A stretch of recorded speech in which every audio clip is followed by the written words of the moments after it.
Imagina estar en tu jardín y de repente cobrar conciencia. Cada movimiento requiere más fuerza de la que solía. Tu espalda te duele más rápido. Tus rodillas no cooperan como hace 10 años. Y sin embargo, sabes que este jardín podría ser tu seguro más importante. No el del banco, no el del Estado, sino esta tierra bajo tus pies. La mayoría de la gente solo se da cuenta de esto cuando es demasiado tarde, cuando los precios explotan, cuando los estantes están vacíos, cuando la pensión ya no es suficiente. La verdad es que un jardín bien gestionado puede alimentarte cuando todo lo demás falla, pero solo si conoces los métodos adecuados. Métodos que protegen tu cuerpo, no cuestan nada y realmente funcionan. En los próximos minutos te mostraré 17 de estos métodos, sin teorías, sin sistemas complicados, solo conocimiento probado que las generaciones anteriores a nosotros utilizaban para mantener su independencia. Vivimos en una época en la que el conocimiento de nuestros abuelos ha sido olvidado. Toda una generación ha aprendido que todo se puede comprar, que el supermercado siempre está lleno y que no hay que preocuparse por nada. Pero ese tiempo está llegando a su fin. Los precios suben más rápido que las pensiones. Las cadenas de suministro son cada vez más frágiles. De repente, recordamos que cada familia solía tener un jardín, no como un pasatiempo, sino como una necesidad, una garantía silenciosa de que saldrías adelante, pase lo que pase. En la década de 1930, durante la Gran Depresión, fueron los jardines los que aseguraron la supervivencia de millones de familias. Mientras los bancos colapsaban y las fábricas cerraban, las patatas, las coles y las judías crecían en los huertos. Eso no era una idea romántica de la vida en el campo, era pura necesidad. Y las personas que tenían estas habilidades salieron adelante. Otros sufrieron. Hoy, esa conciencia está regresando. Pero mucha gente se enfrenta a un problema. Ya no tienen 20 años. El cuerpo ya no lo hace todo. Precisamente por eso los métodos que te muestro ahora son tan valiosos. Fueron desarrollados para personas que trabajan de forma inteligente, no dura. Número 1. Bancales elevados y adaptación al cuerpo. El primer principio que debes interiorizar es este. Tu jardín debe adaptarse a tu cuerpo, no al revés. Olvida las imágenes de personas arrodilladas y encorvadas sobre el suelo durante horas. Ese es el camino de los jóvenes. Tú necesitas un camino diferente, y este camino comienza con una verdad sencilla. Eleva tu jardín. Construye bancales elevados, pero no comprando kits caros. Mira a tu alrededor. Palés viejos, trozos de tablas, piedras del bosque, incluso ladrillos viejos tirados en casa del vecino. Todo esto puede convertirse en un bancal elevado. Las dimensiones son sencillas pero cruciales. Debe tener entre 80 y 90 centímetros de altura, lo suficientemente alto como para que puedas trabajar en él erguido sin agacharte. Mídelo según tu estatura. Ponte de pie, deja que los brazos cuelguen relajados y dobla los codos en ángulo recto. La altura de tus manos es la altura de trabajo perfecta para tu bancal elevado. De este modo, podrás trabajar sin forzar la espalda. Debe tener entre 100 y 120 centímetros de ancho para que puedas llegar al centro desde ambos lados. Estira el brazo. Unos 60 centímetros es un alcance cómodo. Por ambos lados, eso hace 120 centímetros. Esto te permite llegar a cada planta sin tener que pisar el bancal. Y mientras haya espacio, 2 metros, 3 metros, 5 metros, la longitud no importa siempre que la anchura y la altura sean correctas. Ahora viene el relleno, y aquí reside la verdadera magia. No es un capas al azar, es un sistema pensado basado en los procesos naturales de descomposición. En la base, directamente sobre el suelo existente, coloca material grueso, ramas, ramitas e incluso troncos pequeños. Este material tiene varias funciones. Crea espacios huecos para el drenaje. El agua estancada es la muerte del jardín. Esta capa evita el encharcamiento. Al mismo tiempo, esta madera empieza a pudrirse lentamente a lo largo de los años, generando calor y nutrientes. Tu bancal se alimenta desde el interior. Esta capa debe tener entre 20 y 30 centímetros de espesor. Por encima viene una capa de material medio grueso, ramitas más pequeñas, trozos de corteza, ramas trituradas. Si tienes una biotrituradora, perfecto. Si no, pide el material a los vecinos que estén podando árboles. La mayoría se alegra de deshacerse de él. Esta capa tiene entre 10 y 15 centímetros de grosor y conecta la capa inferior gruesa con las capas más finas superiores. Luego vienen las hojas, muchas hojas, hojas de otoño sin descomponer.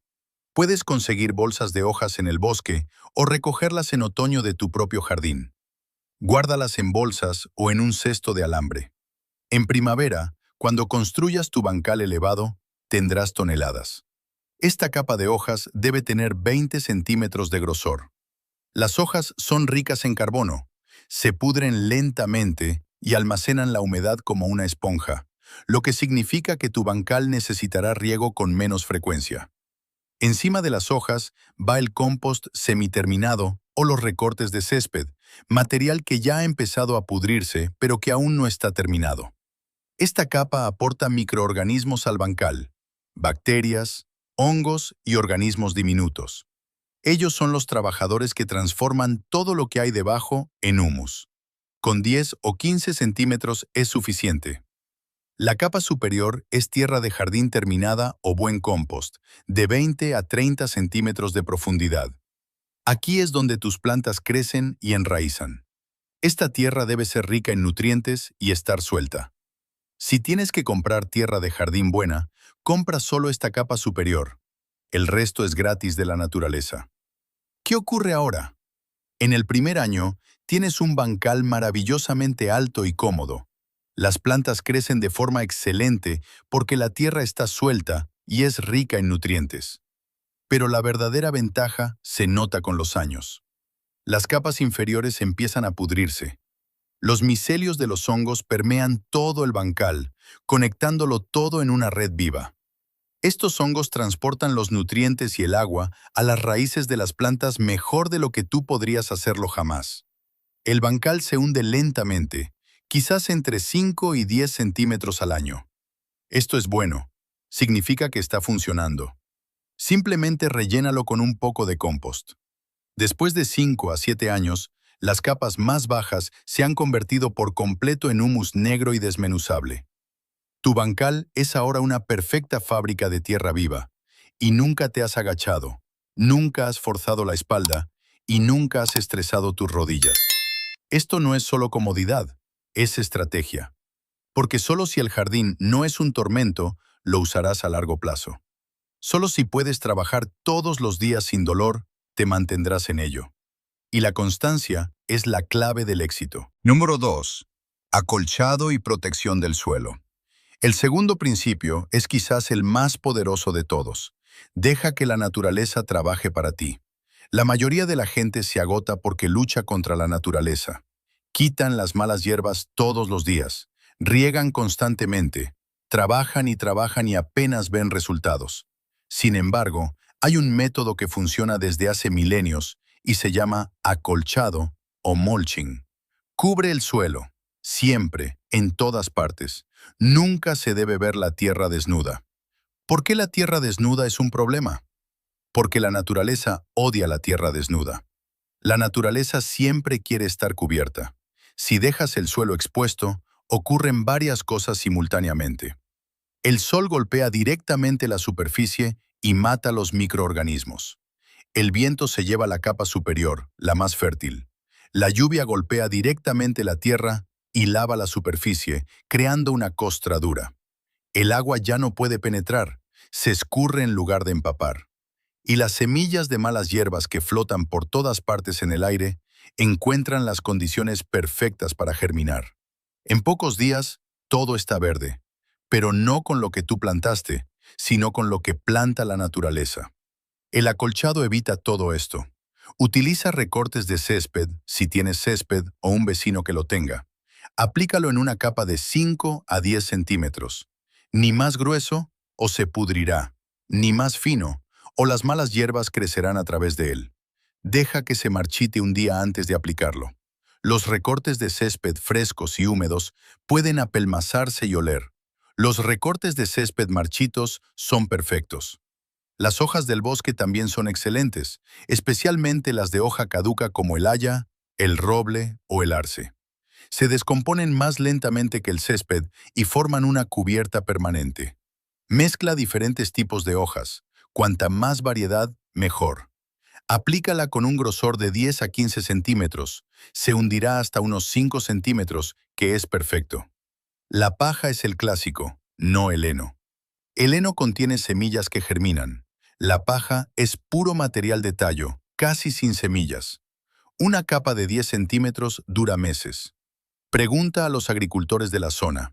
A menudo te dan paja gratis o por poco dinero, sobre todo si es un poco vieja y ya no quieren usarla para los animales. Incluso el cartón triturado funciona. Coge cajas sin impresión a color, cartón marrón sencillo. Quita la cinta adhesiva y las etiquetas. Remoja el cartón brevemente en agua para que sea flexible. Colócalo superpuesto sobre el bancal. Encima pon una fina capa de compost o tierra para que no se vuele. El cartón suprime por completo incluso las malas hierbas más persistentes. Al cabo de un año, se habrá podrido y convertido en humus.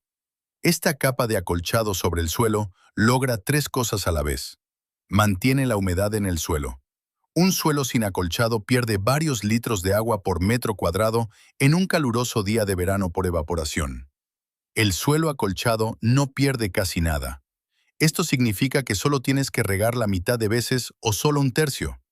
Esto ahorra no solo agua, sino tiempo, fuerza y dinero si usas agua del grifo. Suprime radicalmente las malas hierbas. Las semillas de las malas hierbas necesitan luz para germinar. Bajo una capa gruesa de acolchado, no reciben luz y no germinan. Las pocas que lo consiguen tienen tallos largos y débiles y pueden arrancarse con un dedo. No hay comparación con las horas de escarda en tierra desnuda. Y finalmente, se transforma lentamente en humus. Desde abajo, donde la capa de acolchado toca el suelo, comienza la descomposición. Las lombrices de tierra arrastran los materiales al interior del suelo y los microorganismos los descomponen. Lo que se aplicó como recortes de césped u hojas es humus un año después. Oro negro, la sustancia más fértil que existe. Y tú no has hecho nada excepto aplicarlo. La naturaleza ha hecho el trabajo. Imagina tener que regar solo la mitad de veces, quitar malas hierbas la mitad de veces y que el suelo mejore en lugar de empeorar. Cada año un poco más suelto, cada año un poco más oscuro, cada año un poco más vivo. Esto no es una fantasía, esto es el acolchado. No cuesta nada, ahorra tiempo y funciona desde hace milenios. La naturaleza nos muestra cómo hacerlo. Entra en el bosque. ¿Ves alguna vez el suelo desnudo? No. Todo está cubierto de hojas, ramitas y musgo. Aprende de la naturaleza. Cópiala y obtendrás los mismos resultados. Número 3. Compostaje y la alquimia de los residuos. Ahora llegamos a algo que mucha gente pasa por alto, aunque es el núcleo de todo. El compost. No cualquier compost, sino tu compost, el de tus residuos de cocina, el de tu jardín. Cada peladura de patata, cada corazón de manzana, cada hoja de lechuga marchita, cada cáscara de huevo, cada pozo de café, es oro puro, pero la mayoría de la gente lo tira. Luego compran fertilizante en la tienda, fertilizante caro, fertilizante químico. Sin embargo, tú produces a diario lo mejor que puede recibir tu jardín. Permíteme explicarte qué es realmente el compost. No es solo basura podrida, es un ecosistema complejo. Millones de bacterias, miles de especies de hongos, cientos de insectos diferentes, gusanos, cochinillas y colémbolos. Todos trabajan juntos para descomponer el material orgánico y transformarlo en nutrientes disponibles para las plantas. Esto es alquimia. Transformas los residuos en oro y solo tienes que crear las condiciones adecuadas. Una pila de compost no tiene por qué ser complicada. Olvida los caros sistemas de compostaje del centro de jardinería. No necesitas un compostador de tambor giratorio de 200 euros.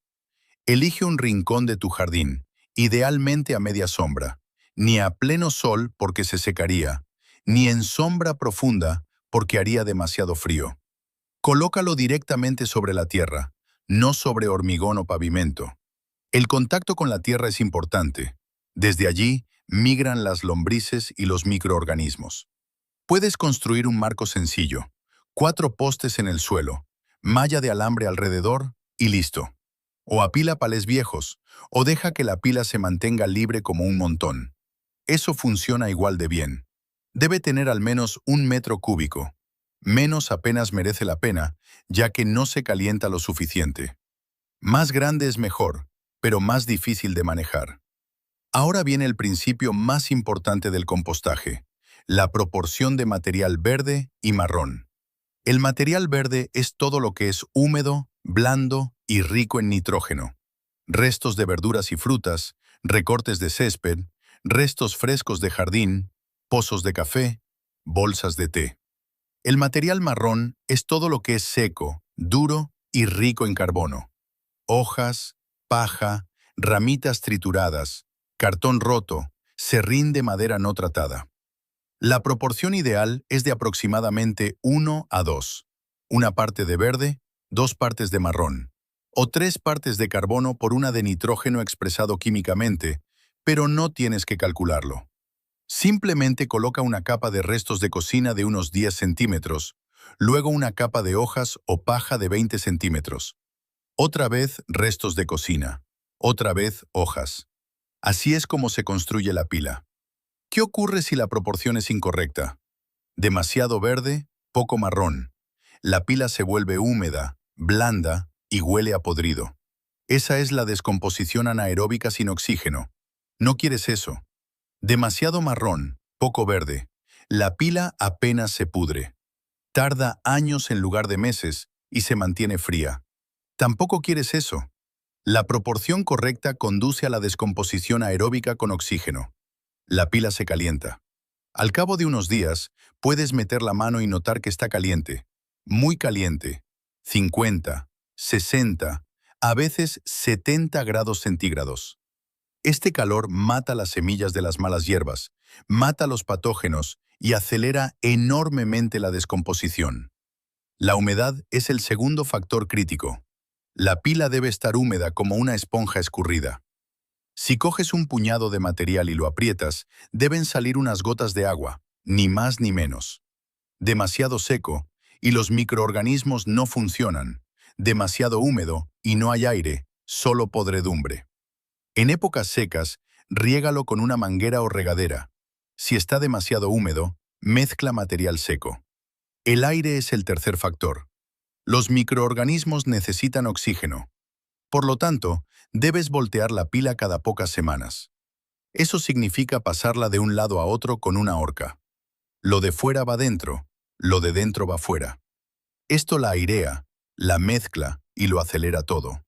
Si eso es demasiado agotador, simplemente clava un palo o una vara de hierro varias veces en la pila para hacer agujeros. Esto también introduce aire. Después de 3 a 6 meses, dependiendo del tiempo y de la mezcla, el compost está listo. Lo reconocerás por su color marrón oscuro o negro. Huele a tierra de bosque. Ya no puedes reconocer los materiales originales. Es desmenuzable. Si coges un puñado, se queda pegado ligeramente, pero se deshace con una ligera presión. Este es el compost perfecto. Pásalo por un tamiz grueso. Lo que caiga es apto para los bancales. Lo que quede en el tamiz, trozos grandes, devuélvelo a la nueva pila. Este compost es lo mejor que puedes dar a tus plantas. Contiene todos los nutrientes que tenían los materiales originales, pero ahora están disponibles para las plantas. Mejora la estructura del suelo. Los suelos arcillosos pesados se vuelven más sueltos. Los suelos arenosos ligeros almacenan mejor el agua. Aporta millones de microorganismos beneficiosos que protegen a tus plantas de enfermedades y ayudan a las raíces a absorber nutrientes. Y no te ha costado ni un céntimo. Más que eso, has transformado residuos en vida. Este es el principio de la naturaleza. Ciclo en lugar de residuo. Regeneración en lugar de explotación. Número 4. Recogida de agua de lluvia. Esto nos lleva directamente al cuarto principio. El agua es vida, pero no tienes por qué pagarla. Cada vez que llueve, el agua preciosa corre por tu tejado. Una casa unifamiliar media con 100 metros cuadrados de superficie de tejado recoge 100 litros de agua con 1 milímetro de lluvia. Con 10 milímetros son 1000 litros.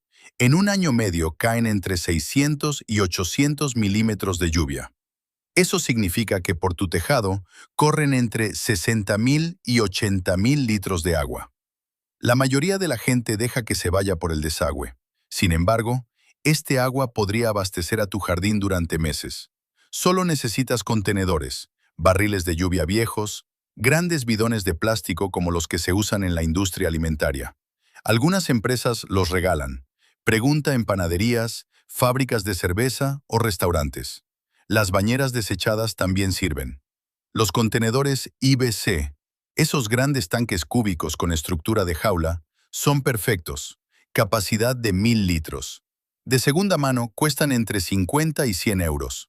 Una inversión que merece la pena y que se amortiza en el primer verano. Coloca los contenedores bajo el canalón. Lo ideal es cortar un trozo del bajante e insertar un colector de lluvia. Se trata de un pequeño componente con un tamiz incorporado en el bajante que dirige parte del agua hacia tu barril mientras el resto fluye hacia abajo. Cuando el barril está lleno, una trampilla se cierra automáticamente. El sistema completo cuesta entre 15 y 30 euros en la ferretería. Pero también existe la solución sencilla. Basta con cerrar el bajante justo por encima del barril. El agua entra directamente. Cuando el barril está lleno, rebosa. Entonces coloca un segundo recipiente al lado. Muy importante. Cubre los recipientes con una tapa o una red de malla fina por dos razones. Primero, evita que los mosquitos pongan sus huevos allí. Un barril de lluvia abierto es un paraíso para los mosquitos. Ponen sus huevos en la superficie del agua y las larvas se desarrollan en el agua. Al cabo de unos días, tienes cientos de mosquitos nuevos. Una tapa lo evita por completo. Segundo, la tapa evita que entren hojas y suciedad. El agua limpia es mejor para tus plantas y no atasca la regadera. El agua de lluvia es en realidad mejor para las plantas que el agua del grifo. El agua del grifo suele contener cal. Algunas plantas como los rododendros, las hortensias y los arándanos no lo toleran bien. Prefieren el agua ácida. El agua de lluvia es ligeramente ácida, perfecta. El agua del grifo puede contener cloro. No mucho, pero lo suficiente como para estresar a las plantas sensibles. El agua de lluvia no contiene cloro, es blanda, pura y tiene la temperatura adecuada. El agua del grifo en verano suele salir fría de la tubería, lo que supone un choque para las plantas en un día caluroso. El agua de lluvia del barril tiene la temperatura exterior, que es mucho más suave. Con unos cuantos barriles grandes, eres independiente, incluso en épocas secas, incluso si el agua está racionada. En el verano de 2023 hubo prohibiciones de uso de agua en algunas regiones. A la gente ya no se le permitía regar el jardín ni lavar el coche. La red pública estaba sobrecargada. Los que tenían su propia agua de lluvia eran independientes. Las normas solo se aplicaban al agua del grifo. Se permitía seguir usando el agua de lluvia. Tu jardín no muere porque te has preparado. Esto no es solo inteligente, es vital para la supervivencia. Número 5. Asociación de cultivos. Mischkultur. Pasemos ahora a un principio que puede duplicar tus rendimientos sin necesidad de más espacio. La asociación de cultivos. Las plantas son como las personas. Algunas se llevan bien y se ayudan mutuamente, mientras que otras se estorban. La naturaleza nos lo muestra en todas partes, pero lo hemos olvidado. Hemos aprendido a pensar en monocultivos, campos inmensos con solo trigo, o solo maíz, o solo colza. Eso no es natural, y solo funciona con un uso masivo de productos químicos, pesticidas contra las plagas, fungicidas contra los hongos, herbicidas contra las malas hierbas, fertilizantes sintéticos para el crecimiento. Eso es caro, perjudicial para el medio ambiente y totalmente innecesario en un jardín pequeño. Hazlo de otra manera. Planta de forma mixta, diversa, tal como hace la naturaleza. La ciencia que hay detrás es fascinante. Algunas plantas excretan sustancias a través de sus raíces que ayudan a otras plantas o mantienen alejadas a las plagas. Otras plantas tienen diferentes profundidades de raíz. No compiten por los mismos nutrientes. Las de raíz profunda extraen minerales de las capas inferiores del suelo, y las de raíz superficial los aprovechan después. Algunas plantas dan sombra al suelo y protegen las raíces de sus vecinas del calor. Otras trepan y necesitan apoyo, mientras que otras proporcionan precisamente ese apoyo. Las combinaciones clásicas conocidas desde hace generaciones incluyen los tomates y la albahaca. No se trata solo de una combinación culinaria. La albahaca contiene aceites esenciales que ahuyentan a la mosca blanca, una de las principales plagas de los tomates. Al mismo tiempo, se dice que la albahaca mejora el sabor de los tomates. No sé si eso está científicamente probado, pero generaciones de jardineros lo juran, y la defensa contra la mosca blanca definitivamente funciona. Zanahorias y cebollas. La mosca de la zanahoria es una plaga que ataca a las plantas de zanahoria, orientándose por el olor. Las cebollas tienen un olor fuerte y agudo que enmascara el olor de la zanahoria, por lo que la mosca de la zanahoria no encuentra las zanahorias. Por el contrario, existe la mosca de la cebolla que ataca a las cebollas, orientándose también por el olor. Las zanahorias tienen un olor dulzón y característico que confunde a la mosca de la cebolla. Ambas plantas se protegen mutuamente. Eso es cooperación al más alto nivel. Judías, maíz y calabaza. Las tres hermanas. Esta es quizás la asociación de cultivos más ingeniosa de la historia. Los nativos americanos la han practicado durante siglos. El maíz crece alto y fuerte. Las judías trepan por el tallo del maíz. No necesitan postes porque el maíz es el poste. Las judías son leguminosas. En sus raíces viven bacterias fijadoras de nitrógeno que fijan el nitrógeno del aire y lo ponen a disposición en el suelo. Este nitrógeno fertiliza al maíz y a la calabaza. La calabaza crece en el suelo. Sus grandes hojas dan sombra a la tierra y mantienen alejadas las malas hierbas. Sus tallos espinosos disuaden a las babosas y otras plagas. Tres plantas que funcionan perfectamente juntas. Cada una cumple una función. Juntas son más fuertes que individualmente. Lechugas y rabanitos. Los rabanitos crecen rápido, 4 semanas desde la siembra hasta la cosecha. La lechuga tarda más, de 8 a 10 semanas. Plántalos al mismo tiempo. Los rabanitos están listos cuando la lechuga aún es pequeña. Cosechas los rabanitos, lo que da espacio a la lechuga para crecer. Sin desperdicio de espacio. Eficiencia. Col y apio. Las plantas de col son atacadas fácilmente por la mosca de la col.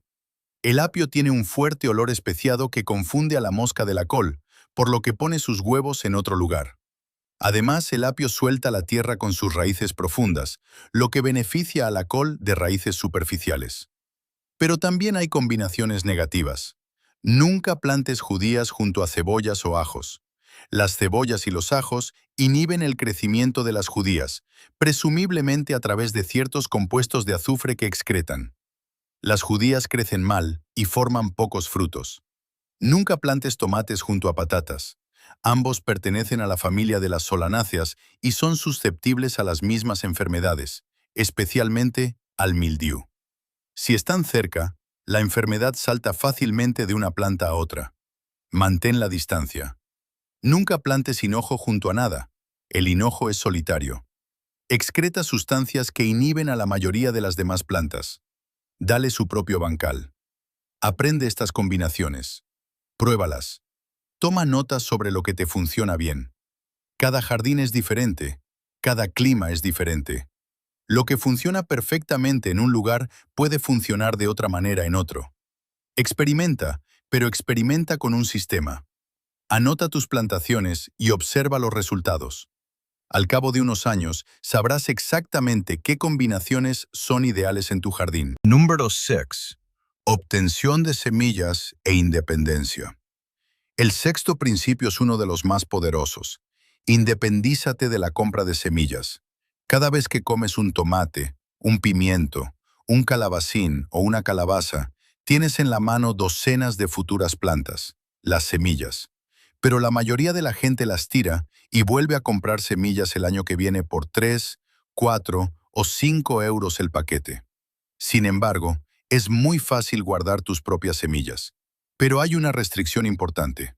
Solo funciona con variedades tradicionales, Samenfest, no con híbridos. ¿Cuál es la diferencia? Las variedades tradicionales son variedades que se han mantenido estables durante generaciones. Si cultivas un tomate tradicional, guardas sus semillas y las siembras el año que viene, obtendrás exactamente el mismo tomate, mismo sabor, misma forma, mismas propiedades. Los híbridos son cruces de dos líneas parentales. Suelen ser muy productivos y uniformemente resistentes, pero sus semillas no son estables. Si guardas semillas de híbridos y las siembras, a menudo obtendrás plantas inferiores, frutos pequeños, mal sabor, menor rendimiento. Los rasgos se dividen. Eso es genética. ¿Cómo saber si una variedad es tradicional? Suele indicarlo en el paquete de semillas, o bien puedes comprar a proveedores especializados que solo tengan variedades tradicionales.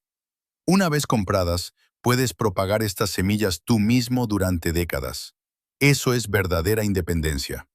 Para los tomates, coge los frutos más maduros, sanos y sabrosos. Córtalos, exprime las semillas con la gelatina en un vaso.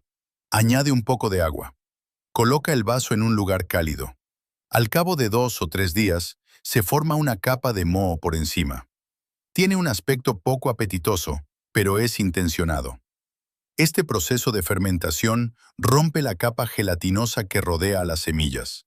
En la naturaleza, esta capa impide que las semillas germinen dentro del fruto. La fermentación imita la digestión en el intestino de un animal. Tras la fermentación, pásalo todo por un tamiz. Enjuaga bien las semillas.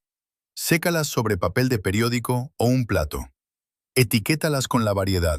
Y sí, guárdalas en sobres de papel, en un lugar fresco y seco. Los pimientos y los chiles son aún más fáciles.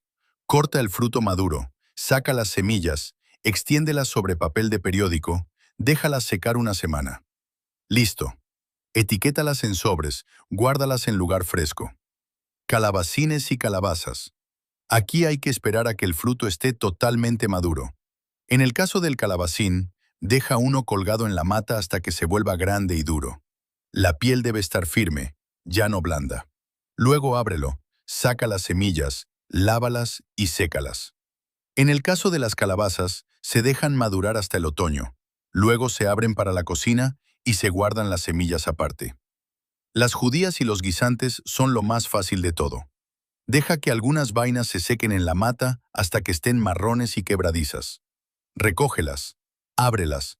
Las judías o guisantes de su interior son tus semillas. Guárdalos secos. El año que viene, solo tienes que volver a meterlos en la tierra. Lechuga. Deja que una planta se espigue. Eso significa que crece alta y forma un tallo floral. Las flores amarillas se convierten en pequeños penachos esponjosos. En cada penacho hay docenas de semillas diminutas. Corta todo el tallo cuando la mayoría de los penachos parezcan secos. Cuélgalo boca abajo sobre un paño. Las semillas caerán solas. Recógelas y guárdalas. Cada tipo de verdura tiene sus propias peculiaridades, pero el principio es siempre el mismo. Fruto o planta madura. Sacar semillas. Limpiar, secar, etiquetar. Guardar en lugar fresco, seco y oscuro. Con este método, construyes una biblioteca de semillas a lo largo de los años. Docenas, con el tiempo cientos de variedades diferentes adaptadas a tu clima, a tu suelo y a tus condiciones, porque las plantas se adaptan. Si coges semillas de las mejores plantas cada año, estás seleccionando inconscientemente.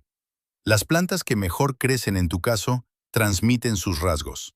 Al cabo de 10 años, tienes variedades perfectas para tu jardín, más resistentes, más productivas, más sabrosas.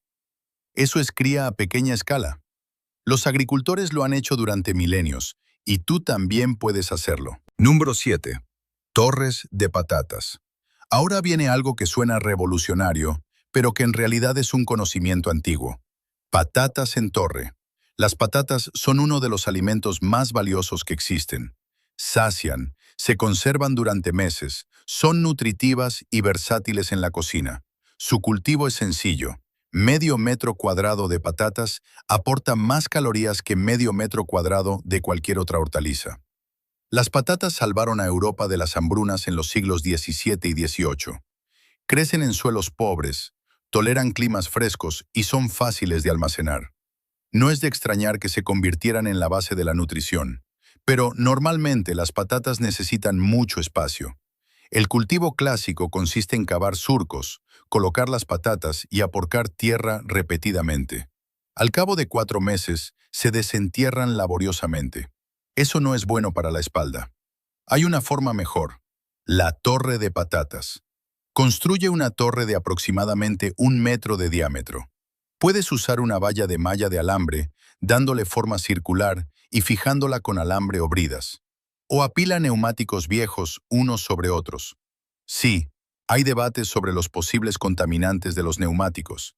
Si tienes dudas, utiliza tablas de madera atornilladas formando una torre cuadrada, o ladrillos, o grandes sacos de plantación. Así es como se hace. Llena el fondo con buena tierra a 20 centímetros de altura. Coloca encima de 4 a 6 patatas de siembra. Las patatas de siembra son patatas pequeñas especiales que se compran, o bien se utilizan patatas del año anterior que hayan empezado a brotar. Esos brotes son los futuros tallos. Cubre las patatas con 10 centímetros de tierra y riégalas. Espera.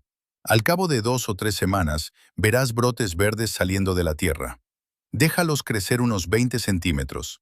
Luego vierte más tierra de modo que solo sobresalgan de la tierra los 5 o 10 centímetros superiores de la planta. La planta reacciona formando nuevas raíces y nuevos tubérculos de patata a lo largo del tallo enterrado. Deja que vuelvan a crecer 20 centímetros y añade más tierra. Continúa así hasta que la torre tenga aproximadamente 1 metro de altura. ¿Qué has conseguido? Cada planta de patata tiene varios niveles llenos de tubérculos, los primeros que pusiste abajo, luego la siguiente generación arriba, y así sucesivamente. Una sola planta puede producir 5, 10 o 15 kilogramos de patatas. En una torre de 1 metro de diámetro crecen de 4 a 6 plantas. Esos son entre 60 y 90 kilogramos de patatas en menos de 1 metro cuadrado de superficie de suelo. La cosecha es fácil. Cuando el follaje de la parte superior se marchita y muere, las patatas están maduras. Espera otras 2 semanas para que se forme bien la piel. Después, basta con volcar la torre o abrir un lado si construiste una estructura de madera. La tierra se cae y las patatas aparecen por todas partes. Solo tienes que recogerlas, sin cavar, sin buscar, sin levantar pesos pesados, sin dolor de espalda. Solo patatas. Por cierto, la tierra de la torre es excelente. Las patatas la han soltado y las raíces han incorporado material orgánico. Esparce esta tierra por tus bancales o utilízala para la siguiente torre. Número 8. Permacultura y gremios. Esto nos lleva a uno de los conceptos más importantes de todos. Trabaja con la naturaleza, no contra ella. Permacultura. La palabra viene de agricultura permanente. Agricultura permanente, término acuñado en los años 70 por 2 australianos, Bill Mollison y David Holmgren. Pero los principios que hay detrás son antiguos. Significa observar, comprender, imitar. Observar cómo funciona la naturaleza, aprender de ella, copiar sus métodos. Ve al bosque. ¿Qué ves? El suelo siempre está cubierto de hojas, musgo y plantas bajas. Hay muchas plantas diferentes en un espacio pequeño. Árboles, arbustos, hierbas, gramíneas, musgos. Todo al mismo tiempo. Todo está conectado en red. Los árboles dan sombra, las hojas caen y alimentan el suelo. Los hongos conectan las raíces de todas las plantas en una red gigante, la Wood Wide Web. Los nutrientes se comparten. Se transmite información sobre las plagas. Este es un sistema perfecto y autosuficiente. Nadie fertiliza un bosque, nadie lo riega, nadie quita las malas hierbas y, sin embargo, todo crece magníficamente. ¿Por qué? Porque el sistema está en equilibrio, porque se regula solo, porque trabaja con la naturaleza, no contra ella. Traslada eso a tu jardín. Permacultura no significa que dejes que tu jardín se vuelva salvaje. Significa que lo diseñes para que haga el máximo trabajo posible por sí solo. No plantes en filas rectas cada 20 centímetros con precisión. Eso es militar, eso es antinatural. Planta en gremios. Un gremio es un grupo de plantas que se apoyan mutuamente. Ejemplo de gremio de árboles frutales. En el medio, un manzano. Alrededor del tronco, plantas con suelda. La consuelda tiene raíces profundas que extraen potasio de las profundidades. Sus hojas son ricas en nutrientes, se caen y alimentan al árbol. Alrededor de la consuelda, plantas ajo o cebollino. Mantienen alejadas a las plagas. Alrededor, caléndulas. Atraen insectos beneficiosos. Y en el exterior, trébol como cobertura del suelo. Fija el nitrógeno y suprime las malas hierbas. Estas 5 plantas forman un gremio. Todas apoyan al manzano, y el manzano da fruta sin productos químicos, sin cuidados constantes. Aprovecha cada centímetro cuadrado. La permacultura trabaja por capas. Crecimiento alto, tamaño medio, crecimiento bajo, coberturas del suelo, hortalizas de raíz bajo tierra, plantas trepadoras que crecen hacia arriba. Todo al mismo tiempo en el mismo lugar. Esto no solo aumenta drásticamente el rendimiento, hace que tu jardín sea más resistente. Si una planta falla, las otras toman el relevo. Si una plaga ataca a una especie, las otras están a salvo. Eso es diversidad, eso es estabilidad, eso es seguridad. Exactamente lo que necesitas en tiempos inciertos. Número 9. La espiral de aromáticas. No te vayas, porque ahora el tema se vuelve muy concreto y práctico. En un momento te mostraré cómo puedes tener hierbas frescas todo el año con una sencilla espiral de piedras. Muy poca gente lo recuerda, pero es revolucionario para cualquiera que quiera la máxima variedad en el mínimo espacio. Una espiral de aromáticas es una obra maestra de la eficiencia. En 2 metros cuadrados de espacio, crecen simultáneamente 20, 25 o 30 hierbas diferentes sin estorbarse. ¿Cómo es posible? Mediante una espiral que sube hacia arriba y crea diferentes microclimas. El principio. Construyes una espiral de piedras que empieza en la base y sube hacia arriba. En el punto más alto, tiene aproximadamente 1 metro de altura. El diámetro de toda la estructura es de unos 2 a 3 metros. La espiral crea diferentes zonas con diferentes condiciones. En la base de la espiral, puedes incluso crear un pequeño estanque. Basta con un hueco poco profundo, forrado con lona para estanques, lleno de agua. Allí, y directamente al lado, el ambiente es húmedo. La tierra almacena el agua. Allí se plantan hierbas a las que les guste la humedad. Berros directamente en el agua, menta en el borde. A la menta le gusta crecer en humedad y se extiende con fuerza. En la espiral no puede hacerlo porque está limitada por las piedras. Al cebollino también le gusta la humedad, igual que a la acedera. En el medio, a media altura de la espiral, la humedad es moderada. El agua se filtra desde arriba. La tierra no se seca tan rápido como en la parte superior. Allí van las hierbas que prefieren condiciones moderadamente húmedas. Perejil, liso y rizado, cilantro, albahaca, perifollo, toronjil, eneldo. En lo más alto, en el punto más elevado de la espiral, el ambiente es seco y soleado. Las piedras se calientan y almacenan el calor. El agua se drena rápidamente. El suelo es pobre, quizás mezclado con arena. Son las condiciones perfectas para las hierbas mediterráneas. Proceden de la región mediterránea, donde los veranos son calurosos y secos.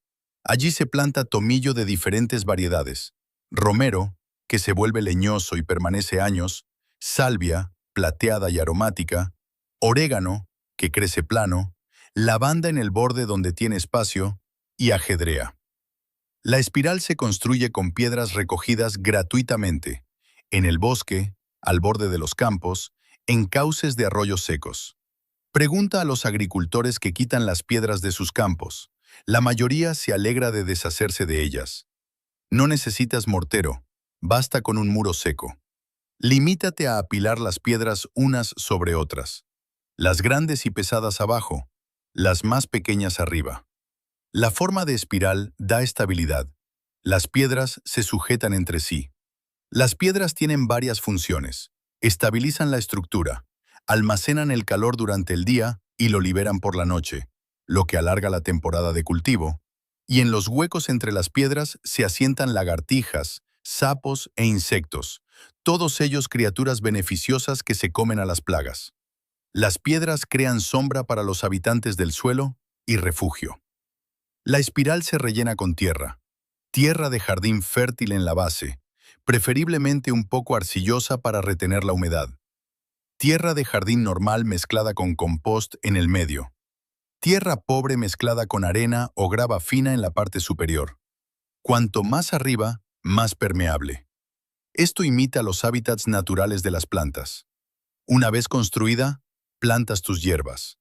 Plantas pequeñas del centro de jardinería, o las cultivas tú mismo a partir de semillas, o divides plantas de los vecinos.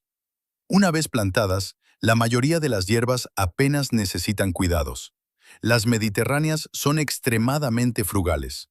Una vez establecidas, solo se riegan en caso de sequía extrema. Casi nunca hay que abonarlas. Prefieren suelos pobres.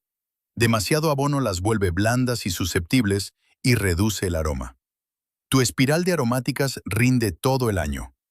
En primavera, brotan el cebollino, el perejil y la acedera. En verano tienes la abundancia, albahaca, eneldo, cilantro. En otoño, cosecha tomillo y salvia para las provisiones de invierno.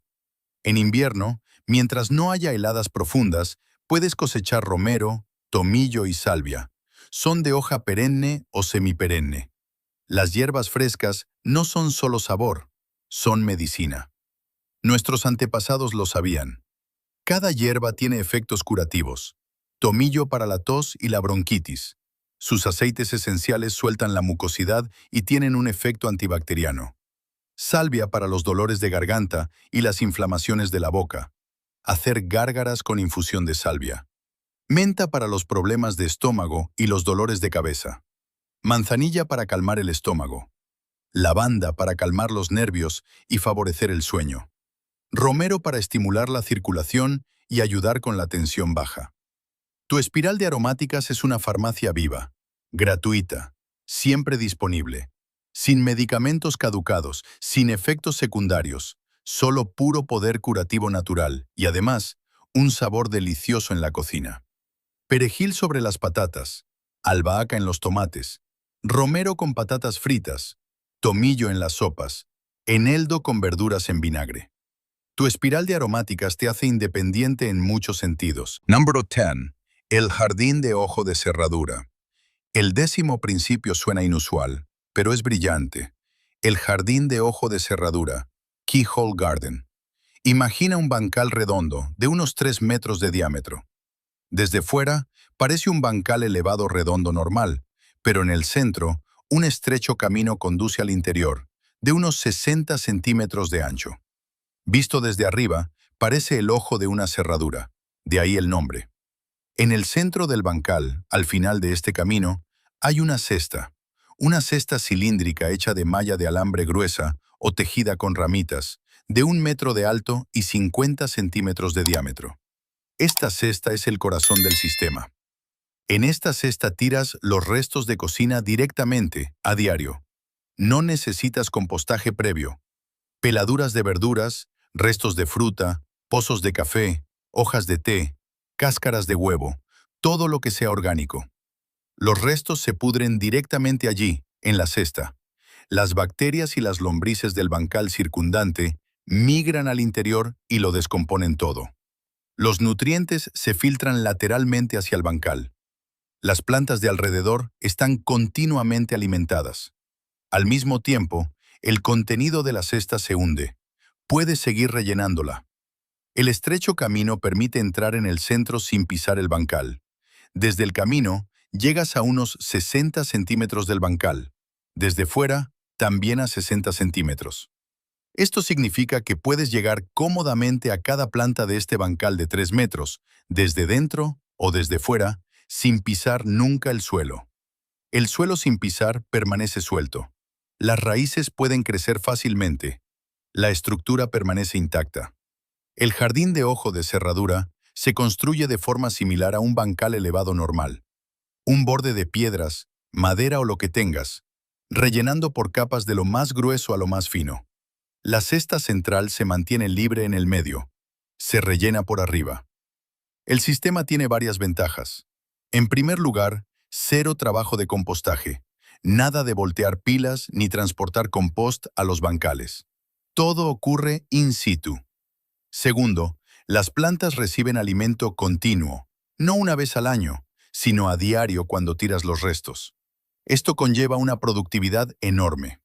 En tercer lugar, ahorra espacio. En un diámetro de 3 metros crecen docenas de plantas y puedes llegar a todas. Los jardines de ojo de cerradura proceden originalmente de África. En Lesoto, las organizaciones de ayuda los introdujeron para ayudar a las familias a cultivar hortalizas en el espacio más pequeño. Han demostrado tener un éxito enorme. Hoy en día, gente de todo el mundo utiliza este método. Puedes mejorar aún más el jardín de ojo de cerradura.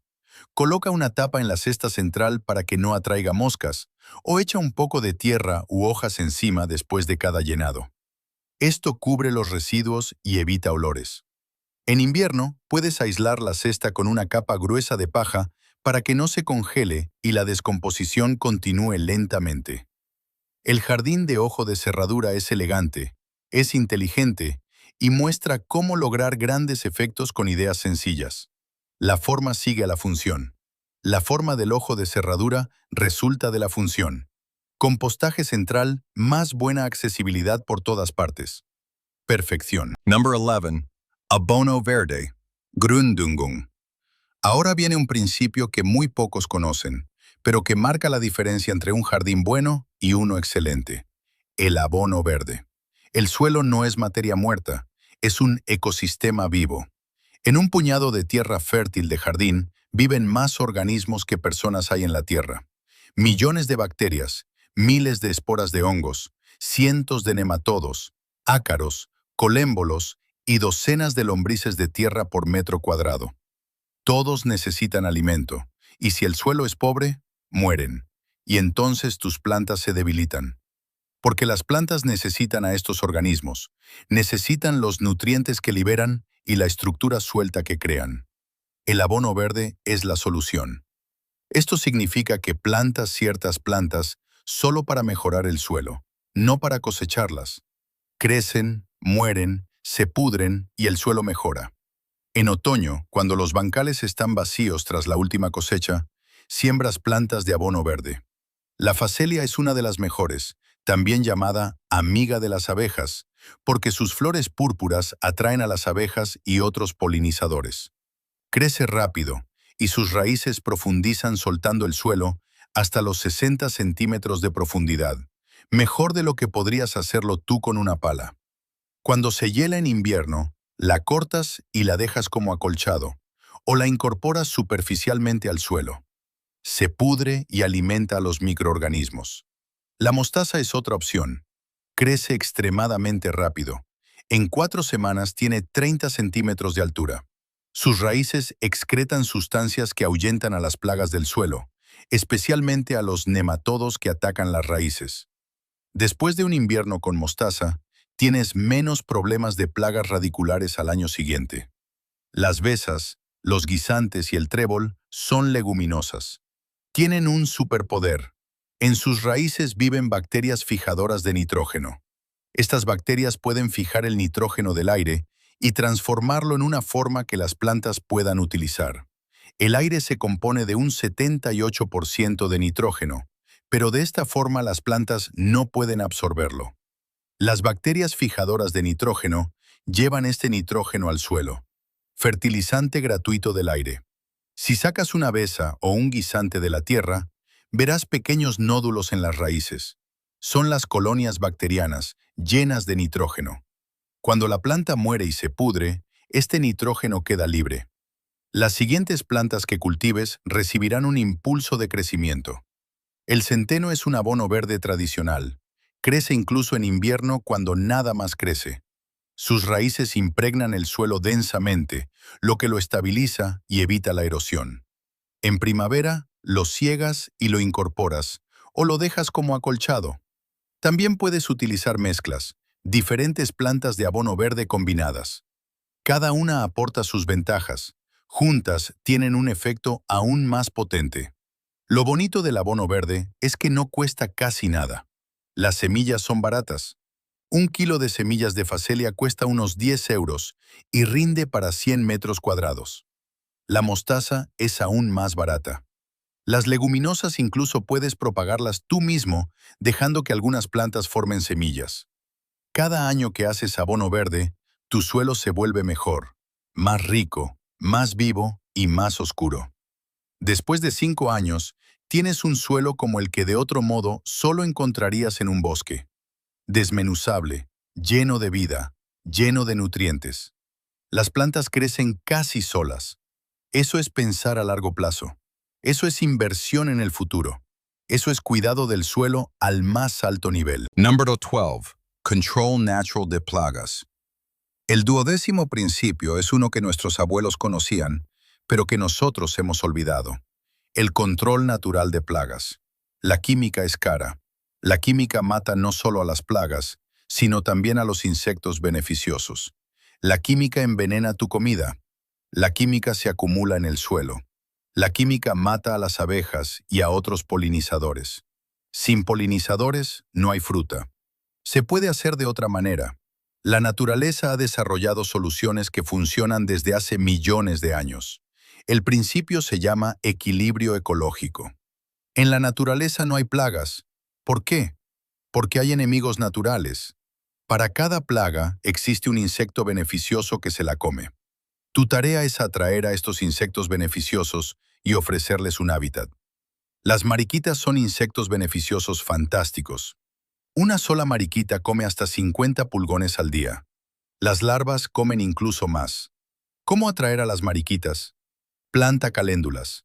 Las caléndulas florecen todo el verano. Sus flores producen néctar y polen. Las mariquitas no solo se alimentan de pulgones, sino también de polen. Las caléndulas les dan alimento adicional. Al mismo tiempo, las caléndulas ofrecen refugio. Plántalas entre tus verduras por todas partes. No solo son útiles, sino también hermosas. Los sírfidos parecen avispas, pero son inofensivos. Sus larvas son voraces cazadoras de pulgones.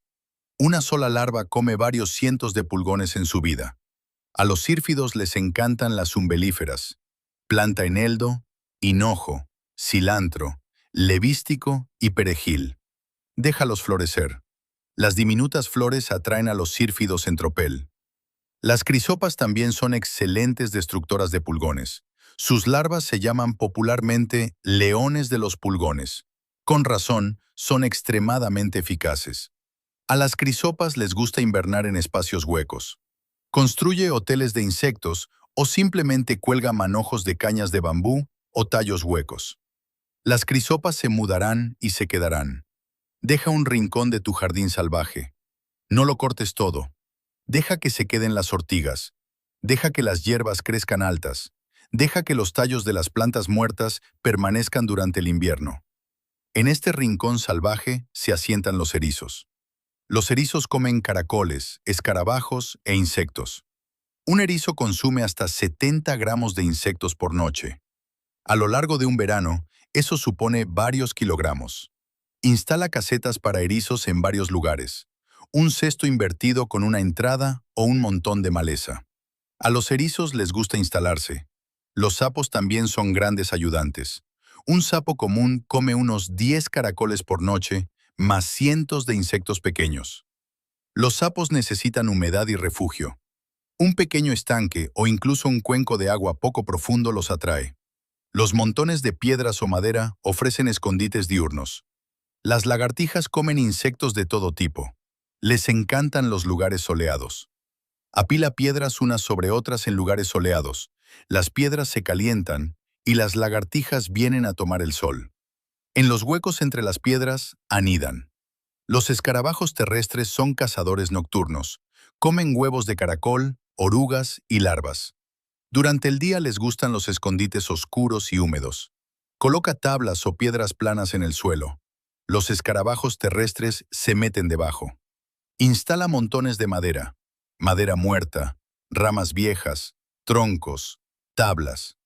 Se pudren lentamente y mientras lo hacen, son el hábitat de innumerables insectos beneficiosos. Las abejas silvestres anidan en tallos altos o agujeros en la madera. Las tijeretas se esconden en las grietas y comen pulgones por la noche. Las arañas tejen sus redes y atrapan moscas. Los escarabajos terrestres cazan bajo la protección de la madera. Tu jardín se convierte en un sistema que se regula solo. Sí, habrá pulgones, pero antes de que se conviertan en plaga, vendrán las mariquitas. Habrá caracoles, pero los erizos y los sapos los mantendrán a raya. Habrá orugas, pero los pájaros alimentarán a sus crías con ellas. La naturaleza ha perfeccionado esto durante millones de años. Depredador y presa en equilibrio. Tú solo tienes que crear las condiciones adecuadas. Entonces, ella hace el trabajo por ti. Gratis, fiable, sostenible. Y tienes un jardín lleno de vida, lleno de zumbidos y gorjeos, lleno de movimiento. Eso no solo es práctico, sino también hermoso. Alimenta el alma. Number 13. Purines de plantas. Chauchan. Ahora viene algo práctico que funciona de inmediato y no cuesta nada. Los purines de plantas. Puede que hayas oído hablar del purín de ortiga, quizás también del de consuelda, pero ¿sabes lo increíblemente sencillo y eficaz que es? Las plantas contienen nutrientes. Cuando se pudren, estos nutrientes quedan libres. Normalmente esto tarda meses, pero puedes acelerarlo mediante la fermentación en agua. El resultado es una solución nutritiva concentrada, fertilizante líquido, el mejor que existe, gratis a partir de plantas silvestres. El purín de ortiga es el más conocido. Recoge un cubo lleno de ortigas. Usa guantes, pican. Corta las plantas en trozos pequeños. Llena un cubo o un barril hasta la mitad con ortigas. Vierte agua de lluvia por encima hasta que el recipiente esté lleno en un 80%. No lo llenes del todo porque hace espuma. Cubre el recipiente, pero no herméticamente. Debe entrar aire o se estropeará. Colócalo en un rincón alejado porque el olor no es agradable. Intenso, fuerte, desagradable. Pero es temporal. Remueve una vez al día con un palo o vara. Esto airea el purín y acelera el proceso. Después de unas 2 semanas en verano, de 3 a 4 semanas en primavera u otoño, el purín está listo. Lo reconocerás porque ya no hace espuma. El líquido es oscuro. Sigue oliendo mal, pero de forma diferente que al principio. Haz una prueba. Pon un chorrito en un vaso de agua. ¿Está el agua clara o turbia? Si está clara, el purín está listo. Diluye el purín en una proporción de 1 a 10 con agua. 1 litro de purín por 10 litros de agua. A continuación, riega las plantas con él directamente en las raíces, no en las hojas. El purín de ortiga aporta principalmente nitrógeno. El nitrógeno favorece el crecimiento de las hojas, perfecto para hortalizas de hoja como la lechuga, las espinacas y la col. Perfecto para tomates y pimientos en la fase de crecimiento. Riega cada 2 semanas con purín diluido. Las plantas literalmente explotan. El purín de consuelda es menos conocido pero igual de valioso. La consuelda es una planta silvestre de grandes hojas ásperas. Le gusta crecer en lugares húmedos. La consuelda tiene raíces extremadamente profundas, de hasta 2 metros. Estas raíces extraen minerales de profundidades a las que otras plantas nunca llegan, especialmente potasio. El potasio es importante para las flores y los frutos.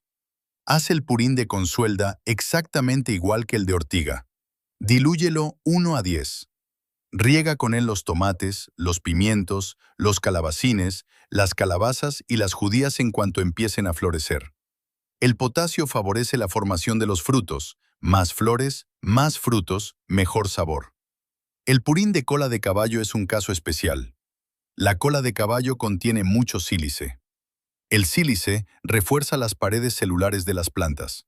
Las plantas con paredes celulares fuertes son más resistentes a enfermedades fúngicas como el mildiu y el oidio. Recoge cola de caballo a principios de verano. Haz purín o haz una infusión. Hierve cola de caballo en agua. Deja cocer 20 minutos. Deja enfriar. Cuela. Diluye 1 a 5. Pulveriza las plantas con ella cada 2 semanas. Esto es prevención. Si brotan enfermedades fúngicas, ya es demasiado tarde. Pero si pulverizas regularmente, apenas tendrás problemas. Estos 3 purines lo cubren casi todo: crecimiento, formación de frutos, protección contra enfermedades. Y no cuestan nada. Recoges plantas silvestres, haces purín, alimentas tu jardín. Ciclo, perfección. Nuestros antepasados lo sabían antes de que existiera el fertilizante sintético, antes de que existiera la química.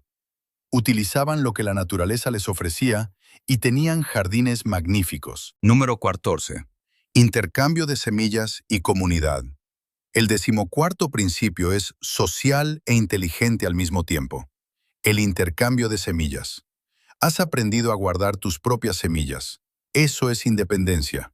Pero la diversidad es fuerza, y la diversidad se consigue mediante el intercambio. Busca personas con ideas afines en tu comunidad. Pregunta en un centro de mayores, en la congregación de la iglesia, en el club de jardinería o en el mercado semanal. Habla con la gente que vende verduras. A menudo son aficionados que cosechan más de lo que necesitan. Suelen ser jardineros entusiastas y les gusta hablar de ello. Pregúntales si intercambian semillas. La mayoría se interesa de inmediato. Organiza una jornada de intercambio de semillas. No es nada complicado. Invita a la gente, por ejemplo, a un centro comunitario o a una cafetería. Cada uno trae semillas, etiquetadas con la variedad y posiblemente con sus propiedades especiales. Cada uno puede llevarse lo que quiera y da lo que le sobra. Esto funciona de maravilla. La gente es generosa en este contexto. Cada año, tu colección crece. Cada año pruebas variedades nuevas. Unas te funcionan mejor que otras. Te quedas con las mejores. Las demás las pasas en el siguiente intercambio. Quizás a otro le funcionen bien. Así, con los años, surge una colección de semillas perfectamente adaptada a tu ubicación. Resistente, diversa y construyes relaciones. Conoces a otros jardineros. Intercambias no solo semillas, sino también conocimientos, consejos, experiencias, recetas, quizás incluso plantones o excedentes de cosecha. Eso es comunidad. Ese es el núcleo de una economía local que funciona. Ayuda mutua, intercambio en lugar de compra, relaciones en lugar de anonimato. En tiempos de crisis, estas redes valen oro. Cuando el suministro colapsa, las personas que se conocen, que confían entre sí, que tienen relaciones, se ayudan mutuamente. Construye estas relaciones ahora, no solo cuando las necesites. Número 15. Hortalizas de invierno. Ahora algo que muchos pasan por alto, aunque asegura tu suministro en invierno. Las hortalizas de invierno. La mayoría piensa que el jardín significa verano, de abril a octubre. Luego hay un descanso. Pero los jardineros realmente inteligentes saben que el invierno es igual de importante. La col rizada, kale, una de las plantas más robustas de la historia, tolera heladas de hasta -15 grados centígrados. Sí, -15. Las heladas incluso la mejoran. El frío transforma el almidón en azúcar. La col rizada, después de la primera helada, tiene un sabor más dulce, más suave. Se planta en julio o agosto. Crece todo el otoño. En noviembre empiezas a cosechar. Coges las hojas de más abajo. La planta sigue creciendo por arriba. De este modo, cosechas durante todo el invierno hasta marzo. Una sola planta entrega kilo tras kilo de hojas.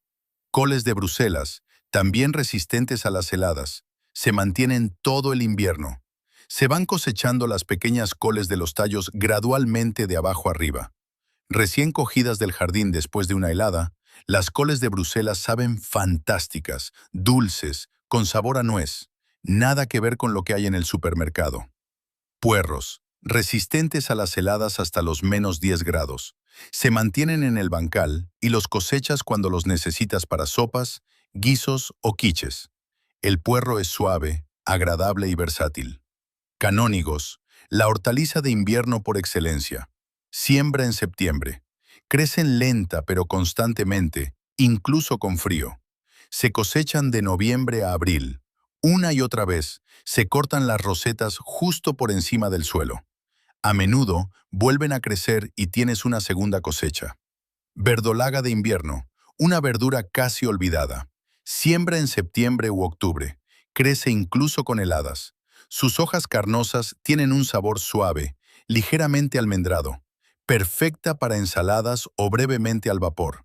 Espinacas de invierno. Existen variedades especiales para el invierno. Siembra en septiembre. Crecen hasta diciembre, luego se estancan. En febrero siguen creciendo. En marzo y abril tienes espinacas frescas. Lo bonito de las hortalizas de invierno, las plantas una vez a finales de verano. Luego se quedan todo el invierno. Apenas riegas, suele llover lo suficiente. No quitas malas hierbas. Las malas hierbas apenas crecen en invierno. No abonas. Las plantas crecen despacio. Simplemente cosechas cuando necesitas algo. En invierno, cuando los supermercados son caros, cuando las verduras importadas cuestan una fortuna porque se traen en avión de otros países, cuando todo excepto la col y las zanahorias escasea, cuando todos los demás dependen de las conservas, tú vas a tu jardín y coges col rizada fresca, coles de Bruselas frescas, canónigos frescos. Eso no es solo ahorrar dinero, eso es independencia, eso es seguridad, eso es calidad de vida cuando otros tienen que privarse. Number 16. Bancales en montículo. Hügelkultur. El 16º principio requiere mucho trabajo durante la instalación, pero después es pura alegría. Los bancales en montículo. ¿Has oído hablar de los bancales elevados? Los bancales en montículo son la versión mejorada. Imagina cavar una zanja poco profunda, de 30 a 40 centímetros de profundidad, de aproximadamente 1 metro de ancho y de la longitud deseada. Amontonas la tierra a un lado. En la zanja colocas madera, troncos gruesos, ramas, todo lo que tengas. También madera medio podrida del bosque. Cuanto más, mejor. Llena la zanja completamente con madera. Encima va madera más pequeña, ramitas, maleza. Luego una capa gruesa de hojas. Después una capa de compost semiterminado o recortes de césped. Y en lo más alto, la tierra que cavaste más tierra de jardín buena o compost adicional. El resultado es un bancal que tiene entre 60 y 80 centímetros de altura. Un pequeño montículo. ¿Qué ocurre? La madera del interior empieza a pudrirse lentamente a lo largo de los años. Esto genera calor. El bancal está más caliente que el suelo circundante, sensiblemente más caliente. Las plantas crecen más rápido. La temporada se alarga semanas, a veces meses. Puedes plantar antes en primavera y cosechar más tarde en otoño, porque el bancal se calienta solo desde el interior. La estructura del bancal es extremadamente suelta. Las raíces encuentran su camino fácilmente y crecen profundamente. Esto hace que las plantas sean resistentes a la sequía. Incluso en los días calurosos no se marchitan, porque sus raíces llegan a lo profundo del interior húmedo. La superficie del montículo es mayor que el área de la base. Un montículo tiene flancos. Estos flancos son superficie de plantación adicional. En 1 metro de anchura, como también plantas en los laterales, puedes utilizar la superficie de 1,5 metros. Más espacio para las plantas. El bancal en montículo se hunde con los años. En el primer año, quizás 10 centímetros. En el segundo, otros 10. Eso es normal. Muestra que la madera se está pudriendo. Simplemente rellénalo con un poco de compost. Después de 5 a 7 años, la madera está en gran parte podrida. El bancal es ahora más plano, quizás todavía de 40 centímetros de altura, pero la tierra es increíble, negra, desmenuzable, llena de vida. El suelo más fértil que hayas tenido nunca. Después de 10 a 20 años, la madera se habrá podrido por completo. El bancal queda plano, pero habrás sacado provecho durante décadas de esta única instalación. Los bancales en montículo son un antiguo principio germánico. En Europa del Este se llaman Hügelkultur. Han funcionado durante siglos. Especialmente en zonas con clima fresco o veranos cortos, son ingeniosos. El calor marca la diferencia entre una cosecha buena y una excepcional. La construcción es un trabajo duro. Cavar, acarrear madera, apilar, rellenar. Pero este trabajo lo haces una vez y nada más. El bancal trabaja durante 20 años, una inversión en el futuro. Número de 7. Vermicompostaje y el oro negro. Y el último, el 17º principio, es quizás el más infravalorado. La mejora del suelo con vermicompost. Has aprendido el compostaje normal. El vermicompostaje es la clase superior. Consigue lombrices de compost, no lombrices de tierra normales. Esas viven a mucha profundidad en el suelo y no son adecuadas. Necesitas lombrices de compost, también llamadas lombrices del estiércol, Eisenia fetida o Eisenia andrei. Viven en la superficie, en material orgánico en descomposición. Puedes conseguirlas de otros jardineros en un intercambio o las puedes encontrar en viejos montones de estiércol o pilas de compost. O comprarlas una vez. Un puñado es suficiente, se multiplican rápidamente. Ponlas en una caja, de madera, de plástico, no importa, de unos 50 litros de volumen. Haz agujeros en el fondo para el drenaje. Coloca la caja sobre unas patas y una bandeja debajo para recoger el lixiviado o té de lombriz. Llena la caja hasta la mitad con tierra y cartón o papel de periódico roto. Humedécelo todo. Pon las lombrices dentro y aliméntalas con restos de verdura. Cantidades pequeñas al principio, hasta que las lombrices se hayan asentado. Las lombrices comen increíblemente mucho, su propio peso corporal cada día. Un puñado de lombrices procesa varios kilogramos de residuos en un mes. Digieren y producen humus de lombriz, excrementos de lombriz. Suena poco apetitoso, pero es oro. Oro negro, inodoro y desmenuzable. El humus de lombriz es el abono natural más concentrado que existe. Contiene todos los nutrientes que tenían los materiales originales, pero en una forma perfectamente asimilable para las plantas. Contiene enzimas, hormonas y microorganismos que estimulan el crecimiento de las plantas. Los estudios demuestran que las plantas abonadas con humus de lombriz crecen más rápido y forman más hojas, más flores y más frutos. Son más resistentes a enfermedades y plagas. Una cucharadita de humus de lombriz es suficiente para una maceta grande. Así de concentrado es. Después de unos meses, la caja está llena de humus de lombriz. Es hora de cosechar. Empuja todo el contenido hacia un lado de la caja. Llena el lado vacío con tierra fresca y cartón. Coloca nuevos restos de verdura en el lado fresco. Las lombrices migran hacia la comida. Al cabo de 2 semanas, casi todas las lombrices están en el lado fresco. Retira el humus de lombriz del otro lado. ¡Listo! Además, las lombrices producen té de lombriz, el líquido que gotea por los agujeros del fondo de la caja y se recoge en la bandeja de abajo.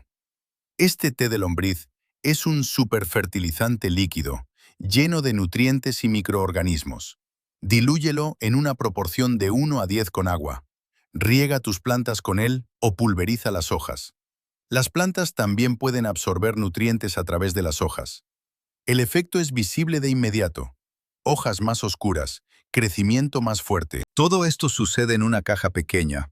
Puedes tenerla en el garaje, en el sótano, incluso en el piso si quieres. Porque, bien gestionada, una caja de lombrices no huele. Las lombrices necesitan poca atención.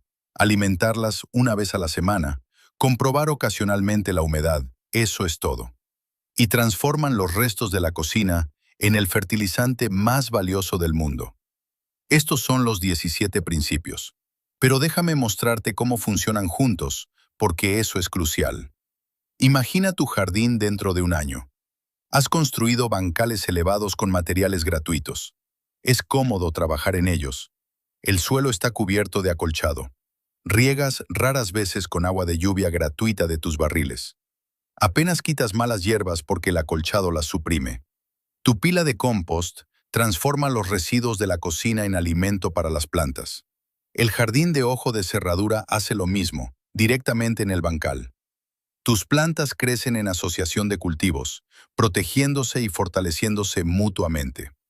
Los insectos beneficiosos han encontrado un hábitat y regulan las plagas sin tu intervención. Abonas con purines caseros y humus de lombriz. Utilizas tus propias semillas, intercambiadas y propagadas durante años. Las patatas crecen en una torre en el mínimo espacio. El abono verde prepara los bancales para la siguiente temporada. El bancal en montículo alarga el periodo de cultivo. En invierno, cosechas col rizada fresca. Tu espiral de aromáticas te proporciona medicina y condimento todo el año. Formas parte de una red local de jardineros que comparten semillas, conocimientos y excedentes. ¿Ves cómo encaja todo?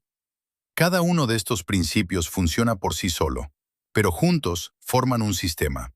Un sistema que necesita cada vez menos trabajo cuanto más tiempo lleva funcionando. Un sistema que es cada vez más productivo cuanto más tiempo existe. Un sistema que te independiza de la subida de los precios, de las cadenas de suministro inciertas, del arbitrio del supermercado y de las fluctuaciones de la economía. Sé de lo que hablo. He visto a personas que, con 80 años, siguen yendo a su jardín todos los días. No porque tengan que hacerlo, sino porque este jardín les da lo que ningún seguro, ninguna cuenta bancaria y ninguna pensión pueden darles. Autoeficacia, la sensación de seguir siendo necesarios para las plantas que esperan sus cuidados, para ellos mismos porque están haciendo algo significativo, y la seguridad de estar abastecidos. Venga lo que venga, sea cual sea la crisis, sean cuales sean los precios, tienen su propia comida.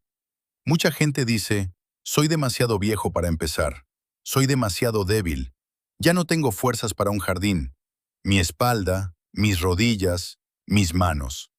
Pero eso es un malentendido. Estos métodos se desarrollaron precisamente para eso, para personas como tú, para personas que trabajan de forma inteligente, no dura, que utilizan su energía con un propósito, que invierten una vez y luego cosechan.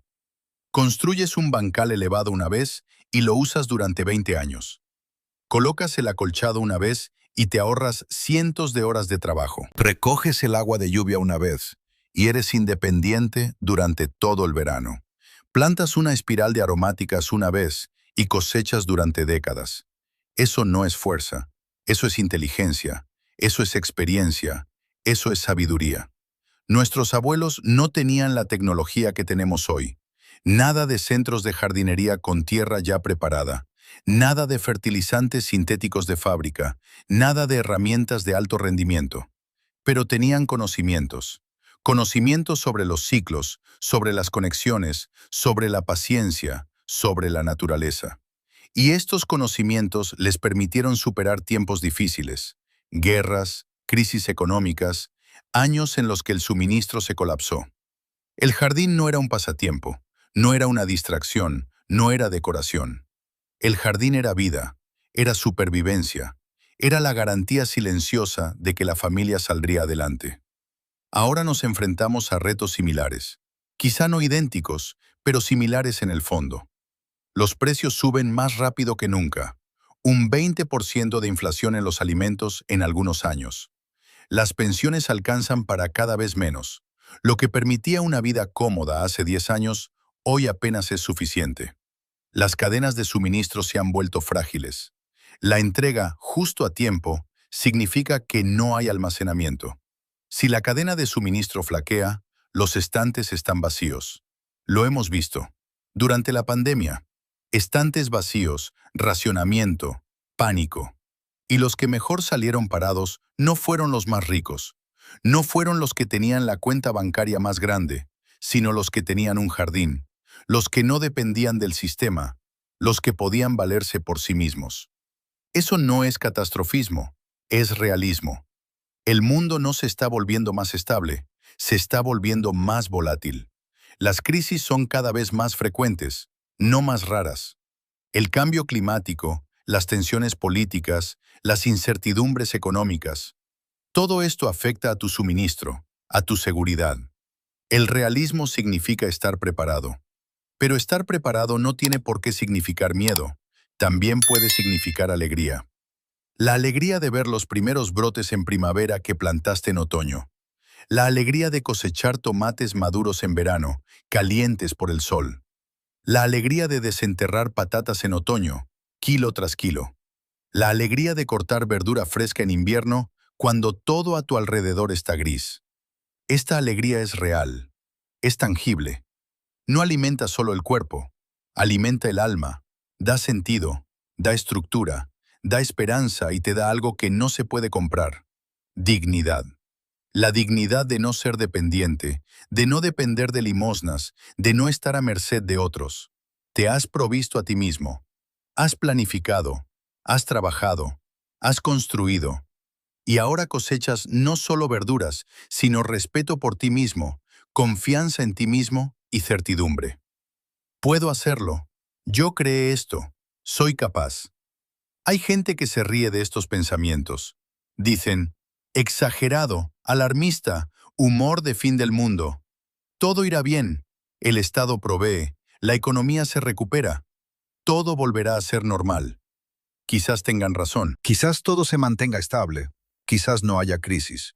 Quizás todo sea una táctica de miedo. Pero incluso entonces, ¿qué has perdido? Tienes un jardín precioso.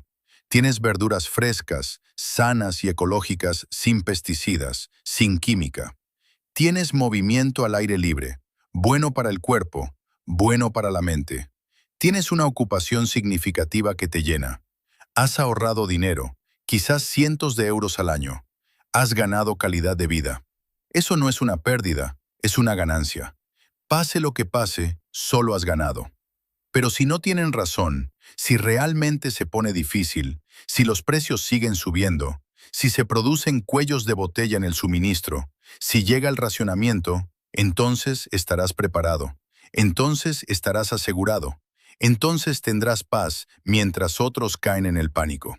Eso no es un lujo, es prudencia, es previsión, es responsabilidad para contigo mismo. Quiero que entiendas esto. Estos 17 principios no son un proyecto para un año. No son un pasatiempo que empiezas y vuelves a dejar. Son una forma de vida. Una forma que se vuelve más fácil cada año, más productiva cada año, más bella cada año. Porque un jardín nunca está terminado. Se desarrolla, crece, madura, igual que tú. Quizás pienses ahora: esto es demasiado. No puedo poner en marcha las 17 cosas al mismo tiempo. Estoy abrumado. ¿Por dónde empiezo? Y es una preocupación legítima, pero no tienes por qué hacerlo. Empieza poco a poco. Elige 3 principios, los 3 que más te atraigan, los 3 que sean más importantes para tu situación. Ponlos en práctica. Este año te concentras en ellos, los dominas, y el año que viene se añaden 3 más, y al año siguiente otros 3. Paso a paso, con paciencia, con constancia, con firmeza. En 5 años tendrás un sistema que te alimenta, te protege y te llena. Y esos 5 años pasarán de todos modos. El tiempo pasa, hagas algo o no.